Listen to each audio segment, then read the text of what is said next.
మళ్ళీ బలిపోయినట్టుందే. వీడొకడు మరి చెట్టును పట్టుకున్న గొడ్ల కుక్కలాగా గేట్ను పట్టుకుని ఆలబడుతున్నాడు. అరే ఈ పాట ఏదో నా గురించి రాసినట్టుందేటి. ఏటయ్యా మళ్ళీ పగిలిందా బల్బు? ఈడు ఇప్పుడు వచ్చేదేటి? పద్దాటింది ఇంకా నిద్రపోలేదండి. అదే అదే లేదు నిద్ర పట్టక. నేను అడిగింది అదే కదా.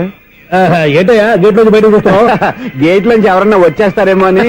అలాగా సర్లే, అలా వెళ్ళి సరదాగా క్యారం బోర్డు ఆడుకుందారా? ఇప్పుడా ఈ చీకట్లో సిమ్రాన్ వచ్చి పిలిచినా రానండి. థ్యాంక్స్. నేను పిలవగానే పని కూడా మానేసి వస్తానన్నావు. నేను ఎప్పుడన్నాను? నీ వినయం నాకు నచ్చింది. వచ్చే నెల నుంచి నీకు 50 రూపాయలు జీతం పెంచుతున్నాడు అంతే. 50 రూపాయలు జీతం పెంచుతున్నారా? చాలా థ్యాంక్స్ అండి. థ్యాంక్స్. సరేనా? ఇప్పుడు ఈ చీకట్లు ఎలా వెళ్ళాలి? ఏంటయ్యా కొనుక్కుంటావు మళ్ళీ? ఏమి లేదండి, మీరు రేడియో పట్టుకోండి, నేను గేట్ వచ్చేస్తాను. రేడియో నేను పట్టుకోవాలా? మరి అడుస్తున్న వరకు నేను ఇక్కడ ఉంటే చీకట్లో మీకు కనిపించలేదంటే. కనిపించట్లేదన్నారా? వినిపించట్లేదన్నారా? ఇది గేటేనా? అది కాదు, రేడియో ఆన్ చేసుకోవచ్చుగా, పాత పాటలు వస్తాయి.